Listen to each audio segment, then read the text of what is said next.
How do you reignite your life? You know, if you're like ready for a big change, or you just want more vibrancy and more pop and more joy and more energy into your life so that you can actually feel happy about life, how do you do it? Especially if you've been through like a dark period of time and you're just like, I just want to turn back on, you know?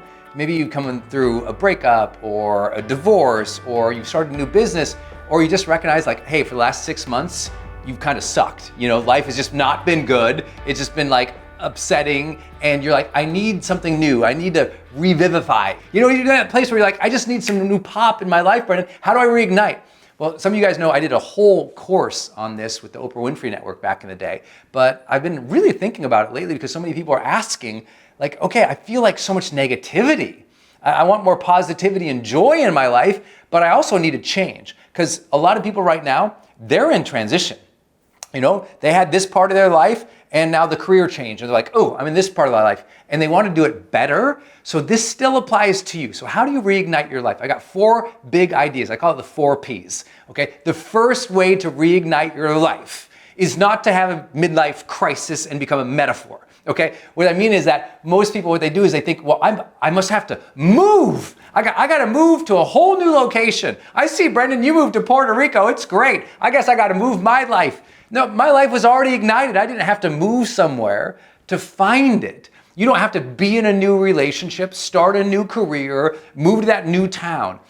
Often, when we want to reignite our life, we look for these big things. Well, I'll feel good when I win the lottery or that perfect thing happens. You're waiting for that perfect thing to happen in order to feel good, and that makes you a novice in personal development. And I say that with all respect, because we all do that at some point. I can recognize time in my life. I'm like, Brendon, why didn't you feel better at that stage of your life?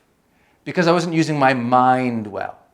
And so I learned that if you want to reignite your life, don't think it has to be this big, abrupt, sudden, crazy change. Those can be great. But if those aren't well thought out, it becomes a train wreck and a midlife crisis versus an intentional new way of being. Because listen, that's how you reignite your life.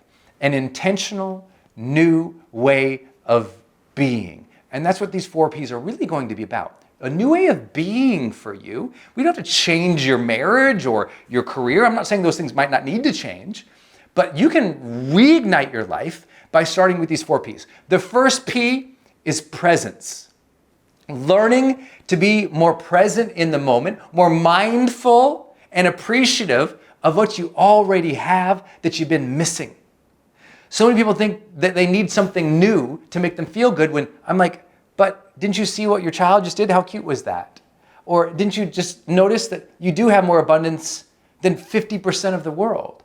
Didn't you notice that today went by, no one shot at you? Nobody tried to stab you? Didn't you understand that today there was no crime in your house? Like, if that's true for you, you're lucky.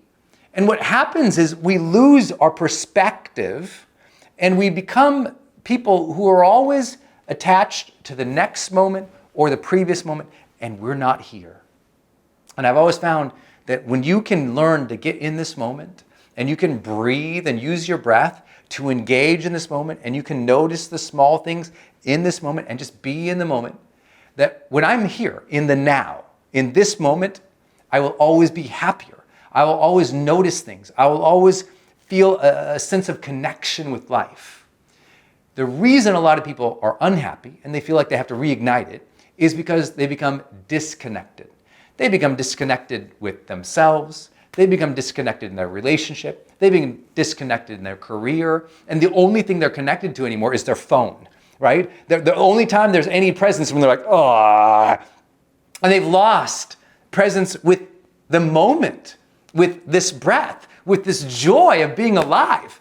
Like, I hope that you realize the ultimate way to reignite your life is to first have reverence for life. And if you have reverence for life, you connect with the moment. You have fun with the moment. You dance with the moment. It's all here. It's already here. You're already alive. You already won the lottery of this crazy cosmos that all these billions of cells aligned perfectly to make you right now. Please, you forgot this moment. You forgot the magic of now, and you're looking for tomorrow to make you happy when it's right here. It's a choice, it's a decision, it's an intention, it's a reconnection with the moment each day. Stop going through the day, going through the motions. Reconnect with the minute. Take notice of your breath. Take notice of what you're paying attention to. Appreciate the small things. Be present now, because trust me, if you can't learn to be present now, where you don't feel like life is going great, when it becomes great, you won't notice either. Trust me, I coach some of the highest level people in the world, and I always find this to be true. They have everything, and they're still not happy because they never trained themselves in the practice of presence. The second P that I think is so critical is people engagement. And that is, if you want to reignite your life, the way to do that is in your current relationships, the people you already interact with, the people you already love, the people you already lead, the people you already work with. I want you to re-engage them again. You got distracted and you thought that you know everything about them. You don't know a lot about your wife, your husband, your boyfriend, your girlfriend, the people who you're working with. They are infinitely complex. But what you do is you shorthand them. You kind of like take them for granted. You stopped asking them the questions. You stopped engaging them deeply. And without depth in relationships, we'll never feel like life has its pop. Life has its pop when you're in a relationship with people and it's this deep and real and curious thing. That you honor the mystery in other people enough that you ask them questions, that you explore what they think, what they feel, what they need, what they desire. That curiosity with other people lights you up, man. But you take them for granted because you've been around them for a while. Yeah, you know your kids. Yeah, you know your husband. Yeah, you know your friends. But you don't. And once you accept that, it becomes like a curious thing again. I mean, think about all of the vibrancy and the pop that you had at the beginning of your relationship with somebody. Remember those first couple weeks of dating? It was just like magic and fire because you're learning so much about the person. And you're just like, oh, yeah, I learned this about the person. You tell your friends, oh, and she's like this and he's like that. It's so cute. It's because you were curious about them. You didn't pretend you know everything. But so many of us take our relationships for granted. And we're missing the very thing right in front of us. Just like presence, it's right in front of you. The people in your life are there to make your life come alive. You forgot that they're a tool for that. They're an ends, they're a means, they're a experience. They are there with you and for you in your life to make life have pop. And don't blame them if they're not giving you that. Because that's what we do. Well, she's just negative. She's terrible. They don't support me, Brendon. Yes, I understand, and that might be true. But if you haven't fully tried to re-engage them and been present with them, don't expect them to do it for you. So first, take ownership. Ask, have I really poured myself into these relationships? Getting to know these people and diving deep. I mean, think about when someone does move to a new town. Why is it so magical? New people they can ask questions to and get to know. Well, they had people at their house too, but they forgot to do that. So I hope that makes sense. Re-engage the people around you. There is vibe and pop there like you just can't even imagine. Third P is probably it's not a sexy one. I gotta tell you, it's planning. Planning. The reason a lot of people want to reignite their life is because they're frustrated with where they are. They're not having the momentum behind them. They recognize they have unbelievable potential and they have not been activating it. And why? Because they have been leaving their growth, they have been leaving their momentum, they have been leaving their goals to randomness. Let's just see what happens. Every day, see what happens. Every day, see what happens. Every day, see what happens. And if every day is, I guess I'll just see what happens, guess what the odds are? In a month, nothing happened. 2 months, nothing happened again, because the world is good at letting you sit on your laurels. The world is good at it passing you by and not bringing new opportunities. Yes, sometimes we're lucky and new things come into our lives and it changes us. But often, we've got to architect that. We have to strategize it, we've got to structure it, and we've got to schedule it, baby. You have to think about that. You have to take back the strategy and the structure and the scheduling for you to get ahead. What does this mean? It means planning. It means I need to be able to show up in your house. You need to be able to open up your laptop or show me on a wall somewhere on a piece of paper at the kitchen table. Here's my plan, Brendon. Here's what I'm excited to do. Even if all that shows me is, what's my ideal day look like? I'm trying to work towards that every day, Brendon.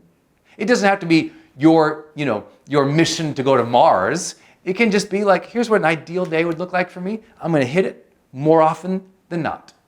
It's just a plan. And without a plan, without knowing what your next month is about, we end up going month to month to month, flailing about. And then one day we're going, I'm kind of miserable. And I don't know why. I'm like, I know why. Because you're the same as you were 5 years ago. And we all have within our heart and our soul the growth imperative. It's in us by biology, evolution, God, whatever you want to call it. We are meant to grow and to try to reach the rim of our full potential. But that can't be done without some planning. So think about, what do you want next month? What does your ideal days look like? What are the big goals and projects you want to work towards? Bust them down, put them in the calendar, start building knowledge, skills, and ability to be able to achieve those faster. And that's getting you a little momentum, because momentum makes life come back to full color. Got it? Other idea I think is really important is that as you're striving towards this, the fourth P is peaceful progress. One reason that people want to reignite their life isn't just because they didn't get where they wanted to be. One reason often is because where they got, they can't sustain it and they don't want to do it that way anymore. They burnt themselves out, they hustled themselves in the ground, they ground and ground and ground, and they were in the grind philosophy, and they cheated their relationships, they cheated their health, they cheated their joy, they stole away their presence because the way they were striving was not present, but also was not peaceful. You got to meet life with peace. Yes, there's that warrior part of us. Yes, there's that grind part of us. But if you ground yourself into exhaustion, that's why you feel like you need to reignite. That's why people love to go away to a week-long detox somewhere, because they're like, I need to turn off the phone, I need to eat healthier, I need to work out, I need to take care of myself. Because self-care is part of peaceful progress. To take care of yourself as you are striving isn't a luxury, is a necessity for long-term performance. As many of you guys know, I conducted the world's largest study that's ever been done on high performers, which are essentially the top 15% of the most accomplished people in any field, any art, any endeavor. And these top 15% people aren't superhuman, but one thing they are doing is they are striving more satisfied. They are joyous on their journey. They are happy with the path.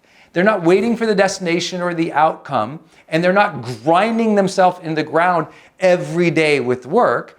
Rather, they're peaceful.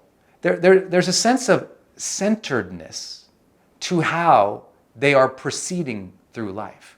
You ever meet somebody like that? They walk in the room and they're just so grounded and so centered and so peaceful, and you're like, gosh, I wish I had some of that. You got to practice yourself into that. So for some of you who just, you feel like always stress, always anxiety, always frustration, always nervousness, always like hustle, hustle, hustle, geez, please teach yourself to meditate. Simple. Close your eyes, 20 minutes a day, 5 minutes a day, 10 minutes a day, and just release your thoughts and release the tension in your body. If you need a training on that, just Google me on YouTube and type in release meditation technique. The release meditation technique. I have a whole other video just like this where I teach how to meditate. 2 million people have learned to meditate from me. I'm super honored by that. It's something simple that can give you a daily break from all the noise in your head that can steal away your presence, steal away your connection with other people, steal away the motivation to pursue all that planning that you did. Because listen, you can do all those things, but if you're completely hectic, freaked out, anxious, upset all the time, and you're exhausted, there is no way. We cannot reignite your life without managing your self-care better. And I know you know all these things, but this is my invitation to you to explore. Or are you leaving any of this? Have you forgot your presence, the deep connection you have with people? Have you not been planning? And have you been progressing just with like all the time versus joy? You deserve to have a vibrant, joyous, connected, excellence-filled life. That's what we always talk about in HPX. That's my brand, right? The high performance experience, HPX, high performance experience. That's what we all want. We all want that next level of experience. We all want to reignite and feel alive and have that fire inside. So try these 4 practices, see if they help you. Comment down below, tell us what you think. Share this video, build a community of people who are positive, who are enlightened, who are conscious, who are excited about life, because that will also help you reignite it all, my friends. All right, hey guys, it's Brendon, and I hope you enjoyed my video today. If you did, would you do me 2 simple things? Number 1, share it with somebody else, and number 2, click subscribe down below. That will help so much, and then you'll get notices every time I post a new video. Also, if you're somebody who's always like looking at my work and you're wondering like, how does he do it all? We have 2 new tools that can really help you reach what we call that high performance experience. As you know, I call you guys Team HPX, which HPX stands for High Performance Experience. It's that idea and that philosophy of living that says, I want to live the highest version of myself. I want a life that's, vibrant and connected and excellence driven. Like, you want to reach that next level of high performance and success in your life. That's why I call you guys Team HPX. And we have 2 new tools for Team HPX that everyone is freaking out about, so I'll help you check it out. The first one is our new high performance planner. This is what I fill out every day to keep my mindset good and positive, to live a happy life, to really prepare myself for the day. So it helps me not only just set my goals, but make sure my priorities are clear, keep a clean schedule, review and rate and measure myself at the end of each day on the high performance habits that we know make you more successful. This is available on Amazon or most bookstores anywhere. It's called the High Performance Planner. Pick up a copy of it. It's what I fill out every morning. And our new HPX Optimize. Many of you have wondered how I keep the mental clarity and mental motivation and creative edge. This is our new supplement. It's called HPX Optimize. You can also find it on Amazon. And this is the thing that gives me that energy and that focus each day to be my best, which, as many of you all know, was really important to me. And I developed this because I had a brain injury in 2011, and it threw me off my A game, and my mind wasn't right, and I just didn't have the ability to focus anymore. And this is not a product to cure, brain injuries. This is a product for any person out there who says, I want a little more focus in the day. I want a little more creative edge. I want my mind to be just more alert and aware. And this is what the product does without caffeine, without GMO, without soy, without all the nonsense. Look it up on Amazon. It's called HPX Optimize. These are the 2 new tools for our HPX community. I hope you engage. I hope you'll look them up on Amazon. There's some links in the post down below where you can get them at the best rate. So please engage. Again, please subscribe, please share, stay part of Team HPX, and please, as you know, every single day, you have a choice. You can go be average or ordinary, or you can choose to be extraordinary. So my friends, go be extraordinary.